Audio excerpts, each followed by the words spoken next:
Toda a miña familia, tanto materna como paterna, sempre tuveron vacas, pero o típico grupo de vacas de guardar nas casas. Eu fui estudiar coa miña irmá a Viveiro, estuvemos moitos anos en Viveiro, ali meu pai traballou en Alcoa, e miña nai, unha vez que se xubilaron meus abuelos, colleu as dúas explotacións, tanto materna como paterna. Dediqueime moitos anos a dar clases de informática en colexios, asociación de veciños, pero coa crisis eso cerrou, casi todos os negocios de informática cerraron, entonces tuve que buscar unha alternativa e collín o relevo. Meus pais dedicábanse ao rural, tiñan unha explotación gandeira, entonces a miña vinculación co rural foi desde sempre. Despois decidín apostar polo forestal, desde sempre tuve moi claro que quería estudiar algo relacionado co forestal, e entonces pois marchei a Arzúa, sacar o ciclo superior. Eu sabía desde moi pequeniña que a mí me gustaban o cuidado dos animais grandes. Nacín aquí, xa me criei a fin e ao cabo entre a granxa e axudándolle un pouquiño cando era pequena. E pois quixenme ir formar a Sergude para poderlle aportar certos conocimientos e conocer un pouquiño máis o sector.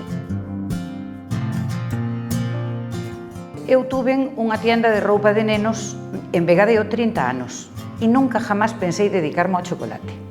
Hasta que surgiu eso, Chocolates Moreno desaparecía. Eu estaba convencida de que o tipo de produto que fabricaba meu pai, que era un produto con futuro. Eu dime cuenta que solo Chocolates Moreno, un chocolate á taza ou un chocolate en polvo, non era suficiente. E foi cando pensei en facer bombós. Nací no pueblo de Queizás, un pueblo rural, con 20 anos. Un día íbamos dúas amigas da novena da iglesia e díxome: Concha, marchamos para Suiza? Dixen: pois vamos. A miña mãe só me dicía: ai, tú vas porque está o Lolo. Dixen: mamá, o Lolo está en París, eu vou para Suiza. O que pasa que despois foi-me ver a Suiza. E díxome: vente para Francia, casámonos. Pero xa levaba ali 7 ou 8 meses e viñeme para París. E despois, pasado un tempo, eu tiña o diñeiro para facer a casa. Pero resulta que chegamos aí que dixo o meu home: vivimos na casa dos pais, vou comprar un camión e traballo co camión. Despois xa tiñamos o fillo máis vello e dixen: mira, eu marcho outra vez ao estranxeiro porque eu aquí non estou aquí así a sopa boba. Despois tuve un outro fillo alá. E aos 2 anos dixenlle: vámonos para España porque non podemos criar os fillos separados. Puxen un bar, íbamos dormir á casa de miña mãe, atendía a boda, ao bar, e cando había boda facías. Foime moi ben. Hai moita xente que non entende, pero por que decidiches esa profesión, por que che gusta, por que tal.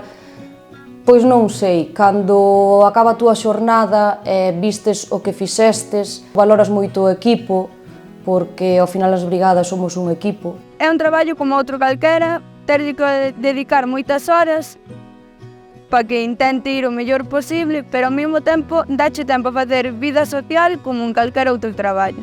Eu son do rural total. O que pasa que fui unha emprendedora, xa me dicían: tú, desde logo, non sei como faz, meteste en todo. Eu nunca quixen quedar aí así, estancada, por dicir de alguma maneira. A dicir, que hubo moitas que casáronse, pois o marido traballaba e elas estaban na casa cuidando os fillos e tal, eu non. Eu quería ser un pouco independente.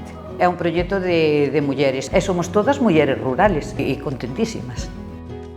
Estou atada á explotación todo o ano, pero permíteme ter unha liberdade para conciliar.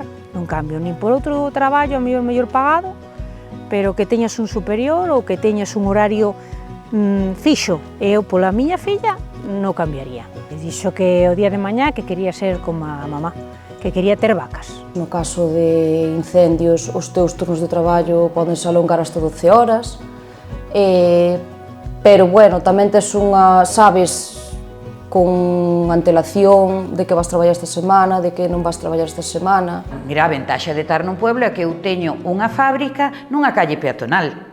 Iso é unha ventaxa. Nunha ciudad e ningunha poderías facelo. Eu aquí conozo a xente, conozo polo nombre, sei o que lle gusta. Eu vou por a calle e podo dicirlle: oye, Gema, os turrós que che gustan o crunchy xa lo teño feito. E Gema sabe que o turrón que lle gusta a ela está feito, pero é que además, si comento e dice: pois díxome a María José que tiña o turrón feito. Ai, sí, pois oye, pois ao mellor vamos, porque mira, temos que ir ver a tal e cual, e podíamos levarlle.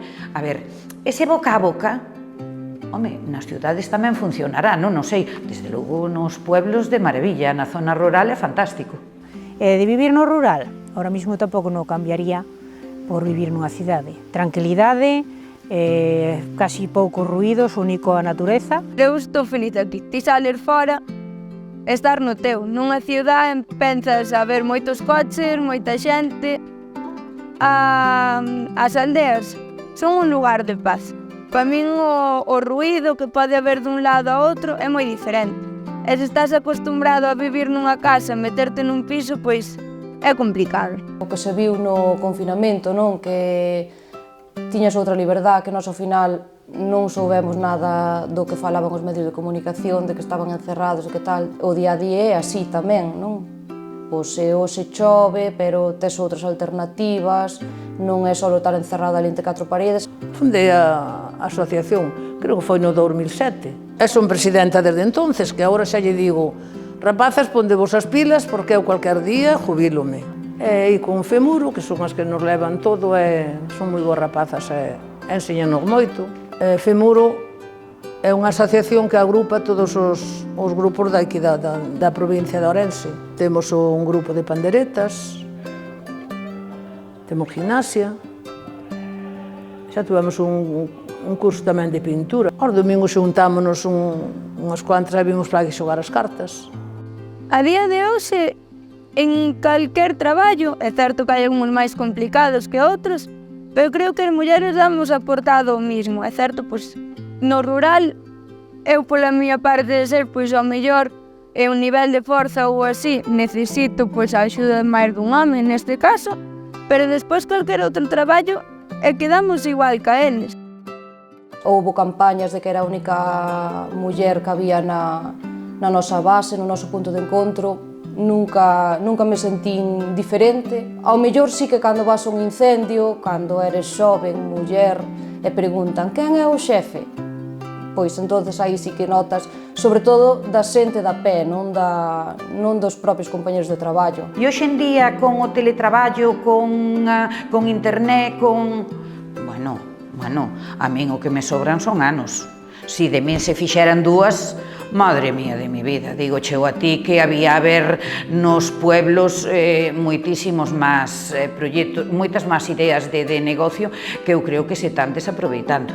Eu invito a xente nova que, si lle gusta isto, que invito a que invirtan nun rural, que invirtan nunha explotación. Ojalá as granxas pararan de desaparecer, porque uns facémonos compañía aos outros e necesitamos ser un gran número para poder seguir luchando por este sector. E a verdad, todo vai depender, pois, da xente nova, das ganas de traballar e do que nos poidan axudar, porque desde cero é complicado. Pero con unha pequena axudiña, este traballo é gratificante para seguir adiante. Eu teño alma rural. Eu teño Alma rural. A alma rural. Alma rural.